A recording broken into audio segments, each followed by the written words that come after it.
ஜெய் குருதேவ். நாம் மீண்டும் அஷ்டாவக்ர கீதையோட தொடர்ச்சியை தான் இன்று பார்க்க போகிறோம். அதாவது நீங்கள் செய்பவர் அல்ல இந்த அத்தியாயத்தின் தொடர்ச்சி தான் இது. அதற்கு முன்னாடி எப்போதும் போல் 3 முறை ஓம்காரம். ஒரு சாதாரண சுவாசம் எடுத்து மிக நிதானமாக வெளியில் விடலாம். இப்போ சுவாசம் ஓம்காரம் சொல்லுதற்கு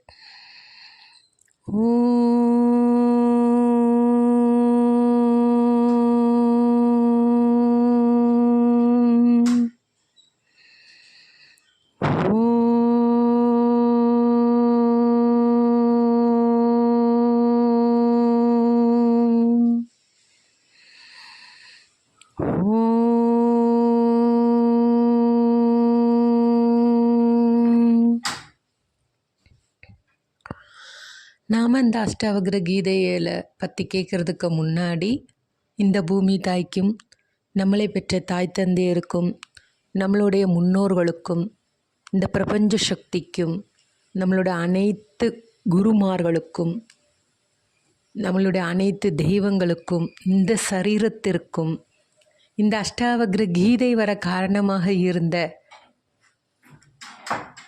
ஜனகர் மகாராஜாக்கும் பிரம்ம ஞானியான அஷ்டாவக்ரருக்கும் நம்மளுடைய குருதேவருக்கும் அவர்களின் பொற்பாதங்கள் தொட்டு நாம் பணிவன்புடன் நமஸ்காரம் செய்யலாம். இப்போ அஷ்டாவக்ர கீதையோட தொடர்ச்சி. போன பகுதியில் நாம் என்ன பார்த்தோம்? இந்த பிரபஞ்சத்தில் எல்லா மக்களும் எப்படி இருக்காங்க, எல்லா ஜீவராசிகளும் எப்படி இருக்காங்களோ அதே போல் நாம் ஒரு இயல்பான வாழ்க்கையை வாழணும். ஆனால் என்னைக்கும் இயற்கைக்கு எதிரான விஷயங்கள் நாம் செய்யக்கூடாது. அதோட விதிமுறைக்கு உட்பட்டு நாம் வாழ வேண்டும். அதற்காக தங்களுடைய அடையாளங்களை அழித்து வாழக்கூடாது என்று சொல்லியிருக்கோம். இப்போ சமூகத்தில் ஒரு 75% மக்கள் தங்களை பற்றியும் தங்களுடைய உடல்நிலைகளை பற்றியும் அவங்க உணர்றதே கிடையாது. சரி, குறைந்தபட்சம் தன்னை பற்றியாவது அறியாட்டாலும் பரவாயில்ல, தன்னுடைய உடல்கள் என்னென்ன மாற்றங்கள் வருகின்றன அப்படிங்கிறத கூட அவங்க உணர்றது பண்ண மாட்டேங்கிறாங்க.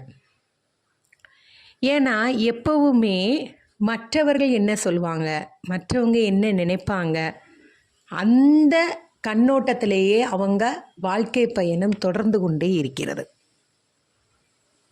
ஒரு சில குறிப்பிட்ட நபர் மட்டுமே நாம் என்ன செய்கிறோம், நாம் சொல்கிற சொல் எப்படிப்பட்டது, நம்மளுடைய எண்ணங்கள் எப்படிப்பட்டது என்ற விழிப்புணர்வோடு அவங்க வாழ்கின்றாங்க.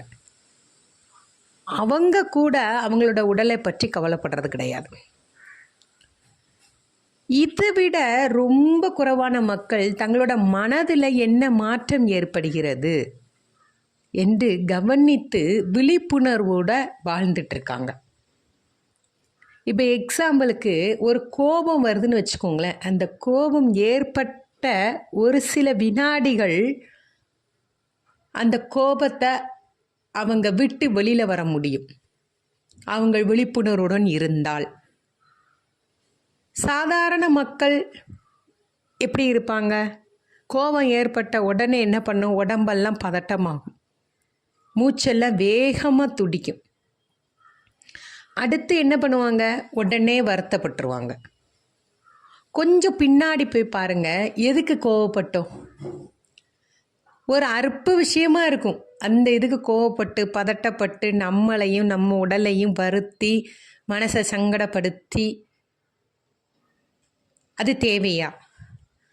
குழந்தைங்களை எக்ஸாம்பிள் எடுத்துக்கோங்க. குழந்தைங்க என்ன பண்ணுன்னா கோவப்படும். அது கோவப்படுற அழகே ஒரு விதமான சொல்ல முடியாத அழகு. ஆனால் அதுக்கு உடலில் பதட்டம் வருது, மூச்சு படபட இருக்குன்னு அது அம்மா கிட்ட அது சொல்லுமா? அதுக்கு தெரியாது. அது பாட்டுக்கு ஒரு ஓரமாக மூஞ்சி தூக்கி வச்சுட்டு உட்காந்துருக்கும். நம்ம பெற்றவங்க நினைப்போ கோவத்தில் இருக்கா அப்படின்னு சொல்லிட்டு நாம் போய் பேச போவோம். அந்த குழந்தைக்கு அந்த மாற்றத்தை பற்றியே தெரியாது. மனசு கோவப்படும் போதெல்லாம் நம்ம மனசு வந்து இறுக்கமடைகின்றது. நாம் என்ன செயல் செய்கிறோம் என்ற உணர்வே நம்மளை மதி இழக்க வைக்கிறது. இவை அனைத்துமே, இந்த கோபம் கூட என்னன்னா ஒரு சந்தர்ப்ப சூழ்நிலையில தான் வருது. அந்த சூழ்நிலை மாறும்போது அந்த கோபமும் மறைந்து விடுகிறது.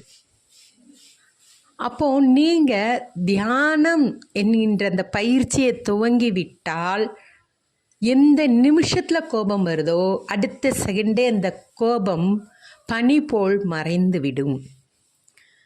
அதை உங்களால் உணரவும் முடியும். ஒவ்வொரு தினமும் நிறைய ஆட்களை நம்ம சந்திக்கிறோம், நிறைய எண்ணங்களோடு நம்ம வாழ்ந்துட்டுருக்கோம். அதெல்லாம் நாம் மனதிலிருந்து அழித்து கொண்டே வரணும். ஒன்றே ஒன்று தான் நம்மளோட நினைவில் இருக்கணும். தியானம் பண்ணும்போது நம்மளோட மனசில் எண்ணங்கள் அற்ற நிலையில் நாம் உட்கார பழகணும்.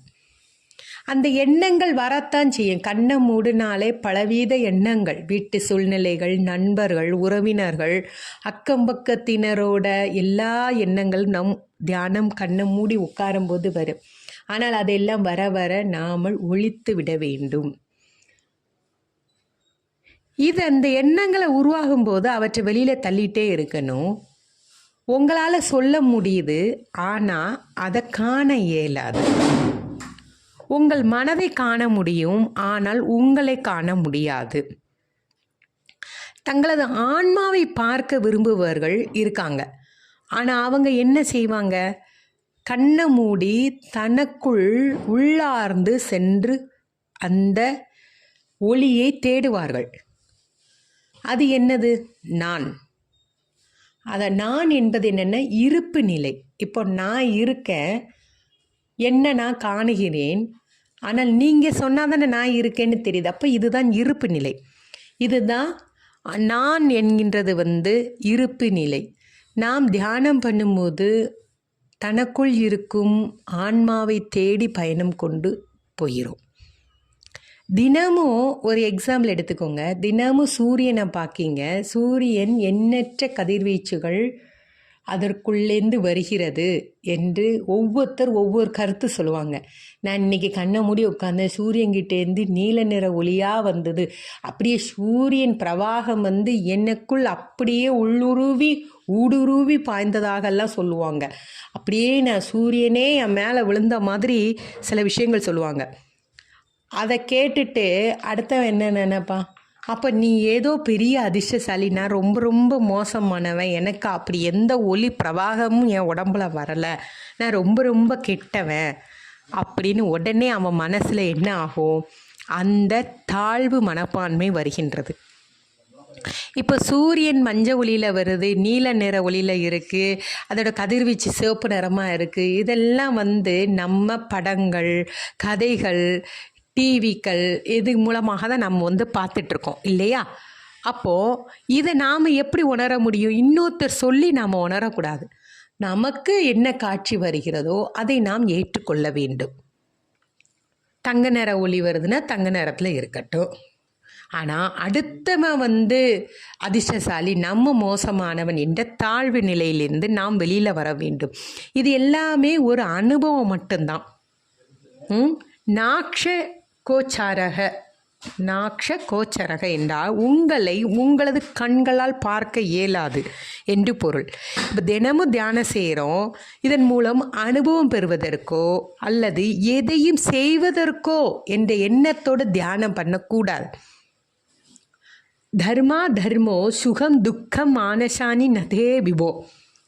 அதாவது லஞ்சம் ஊழலை பற்றி அதிகமாக விளக்க சொல்ல வேண்டாம். அது நாட்டு நடப்பில் நாம் அன்றாட பார்த்து கொண்டிருக்கும் ஒரு நிகழ்வு. தர்ம வழியில் போனாலும் சண்டை வரதா செய்யும், அதர்ம வழியில் போனாலும் கண்டிப்பாக சண்டை வரும். இப்போ எக்ஸாம்பிளுக்கு எடுத்துக்கோங்க, நிறைய மதங்கள் நம் நாட்டில் இருக்கின்றது. ஆனால் அனைத்து மதத்திலும் கண்டிப்பாக சண்டை வந்து கொண்டே இருக்கிறது. அப்போ தர்மம் செஞ்சாலும் சண்டை தான், அதர்மம் செஞ்சாலும் சண்டை வரத்தான் செய்யுது. ஆனால் மத உணர்வு கொண்ட மக்கள் தங்களை உணர்ந்து விடுதலை அடைந்தவராக மகிழ்ச்சி உடையவராக இருக்கக்கூடும் என்றால் உலகத்தில் 60% மக்கள் ஆனந்தமாக மகிழ்ச்சியாக பேரின்ப நிலையில் நடனமாடுவார்கள். ஆனால் அந்த நடனமாடும் காட்சியை நாம் இப்போ பார்க்குறோமா? கிடையாது.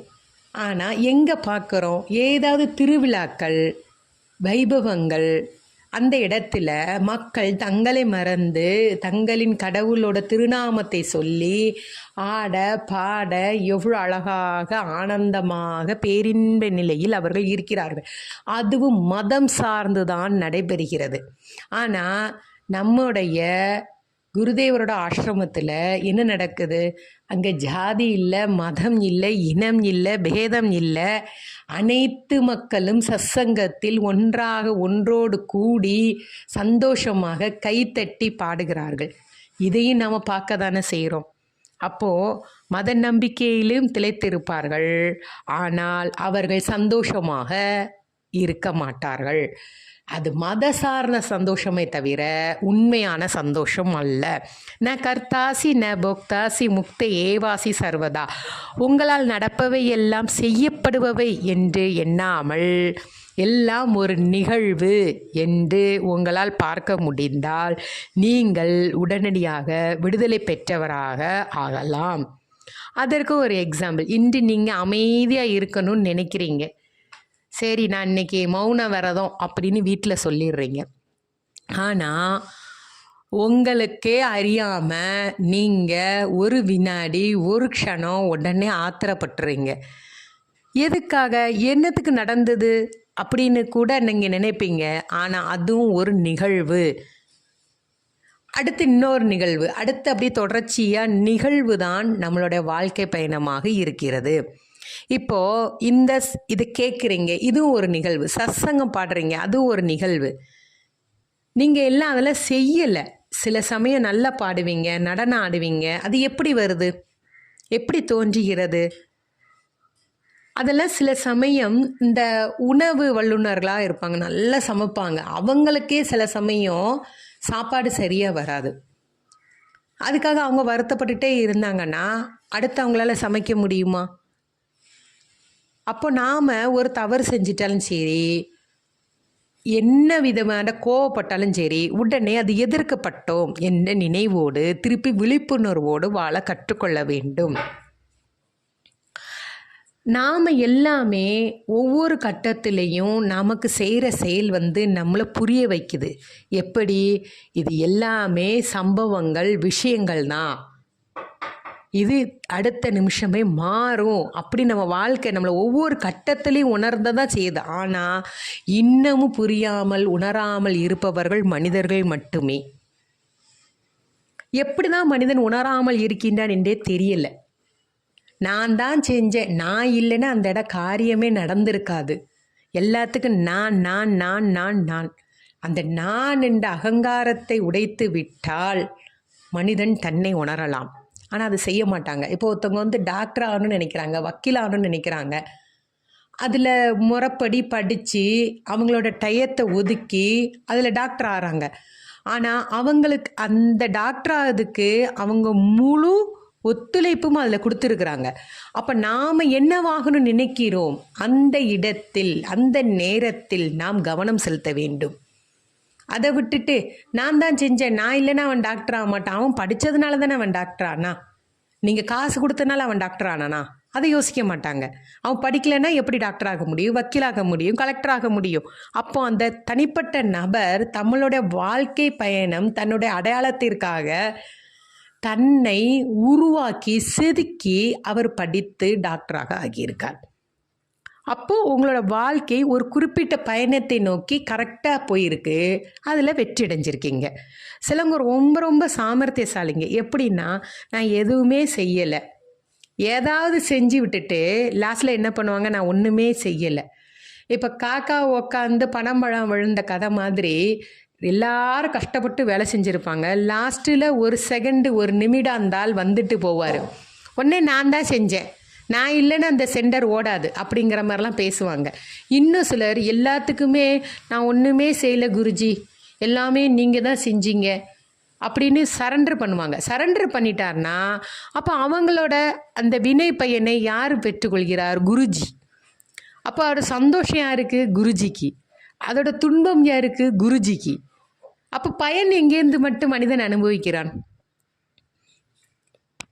அடுத்து வயிறு புழக்க சாப்பிட வேண்டியது. குருஜி உங்கள் சத்சங்கத்தில் வந்ததுனால தான் நான் சாப்பிட்டேன், நீங்கள் தான் என்னை சாப்பிட சொன்னீங்க. அவர் உங்களை சாப்பிட சொன்னாரா? சாப்பிடவே சொல்லலையே. அளவோடு சாப்பிடுன்னு தான் அவர் சொல்லியிருக்காரு. நீங்கள் அளவுக்கு அதிகமாக தின்னுட்டு உங்கள் உடம்பை பாதிச்சுக்கிட்டு குருஜி மேலே பழி போடுறது. குருன் என்றால் அவர்தான் எல்லாம், அவர்தான் செயல், அவர்தான் இன்பம் துன்பம், அதோட வினை பயனும் அவரே. அப்போ உனக்கு எதுக்கு மகிழ்ச்சி? துன்பத்தை பற்றி கஷ்டத்தை பற்றி நீ ஏன் கவலைப்படணும்? ஏன் அந்த பயனை நீ எதிர்பார்க்குற? அவரே எல்லாம்னா எல்லாமே அவர்கிட்ட சரண்டர் பண்ணணும். ஆனால் நாம் என்ன பண்ணுறோம்? அதில் எப்படி நான் தானே போனேன், நான் குருஜி ஆசிரமத்துக்கு போகலன்னா எப்படி நான் வந்து சத்சங்கத்துக்கு இருந்து அவர் தான் எல்லாமே சொல்லிட்டேன்னா அதோட வினை பயன் எல்லா சுழற்சியும் அவர்கிட்ட சமர்ப்பணம். இதில் நீங்கள் எங்கே வரீங்க? இதில் நீங்கள் நடுவில் வரதுக்கு வாய்ப்பே கிடையாது. ந கர்த்தாசி ந போக்தாசி முக்த ஏவாசி சர்வதா. உங்களுக்கு ஏதாவது வலி ஏற்பட்டால் இப்போ உடலில் காலில் வலி ஏற்பட்டால் உடல் முழுசும் வலிச்சதா நம்ம வந்து உணர்றோம். காலில் தானே வலி இருக்குது. கணுக்காலில் வலின்னா அதை ஏன் வந்து மேலே வரைக்கும் கொண்டு போகிறீங்க? கணுக்கால் வலினா கணுக்காலோட வலி மட்டும்தான் உணரணும். இப்போ மனசு, இப்போது எக்ஸாம்பிளுக்கு இன்னொரு எக்ஸாம்பிள், ஆப்ரேஷன் பண்ணுறாங்க. ஆப்ரேஷன் பண்ணும்போது ஒரு குறிப்பிட்ட இடத்தில் ஆப்ரேஷன் பண்ணக்கூடிய உறுப்புகளில் ஒரு இன்ஜெக்ஷன் போடுறாங்க. அப்போ அதில் உணர்ச்சியே இருக்காது. ஆனால் அவங்க என்ன செய்கிறாங்கன்னு நம்மளால் பார்க்க முடியும்ல, கேட்க முடியுதுல்ல. அப்போ தற்காலிகமாக இந்த உணர்ச்சிகள் கட்டுப்படுத்தப்படுகின்றன தவிர நிரந்தரமாக கட்டுப்படுத்தப்பட இல்லை. அப்போது எல்லாத்தையும் நம்ம உணர்ந்து செய்யணும். நாம் அனுபவிக்கலை என்று உணரணும்.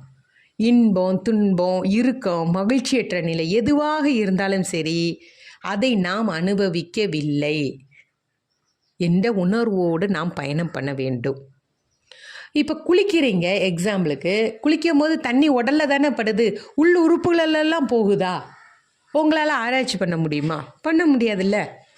இது மாதிரி நிறைய எல்லா உணர்வுகளும் தற்காலிகமான உணர்வுகள்.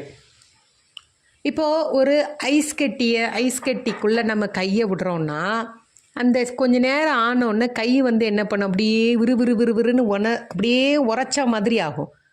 அப்புறம் கொஞ்ச நேரம் கழிச்சோன்னா ஆட்டோமேட்டிக்காக நம்மளோட கை என்ன பண்ணும்? இயல்பு நிலைமைக்கு மாறிடும். அப்போ தற்காலிகமாக உணர்ச்சியற்ற தன்மை வருகிறது, அதுக்கப்புறம் நார்மல் தன்மை. முக்தி ஏவாசி சர்வதா. நீங்கள் சுதந்திரமானவர்கள், எல்லை இல்லாதவர்கள். எல்லையில்லா இந்த வான்வெளியை போன்று பறந்து விரிந்து நீங்கள் இருப்பவர்கள் என்ற உங்களுக்கு ஒரு சுதந்திரம் அடையணும் என்ற ஏக்கம்தான் உங்களை ஒரு பிணைத்து கொண்டு இருக்கிறது. இதைத்தான் அஷ்டாவக்ரர் சொல்கிறாரு, நீ சுதந்திரமானவன், நீ செய்பவன் அல்ல, வெறும் சாட்சி பாவனையாக தான் நீ இருக்க வேண்டும். நடப்பவை எல்லாம் ஒரு பார்வையாளனாகத்தான் நீ இருக்க முடியுமே தவிர நீ எதுவும் செய்பவன் அல்ல. அப்போ பாவம் எப்படி வருது அப்படிங்கிறத அடுத்த அஷ்டாவக்ரர் என்ன சொல்கிறாருங்கிற இது மூலமாக நம்ம பார்க்கலாம். மீண்டும் எல்லாருக்கும் நன்றி கூறி உங்களுக்கு அடுத்த தொடர்ச்சியில் மீண்டும் உங்களை சந்திக்கிறேன். நன்றி, வணக்கம்.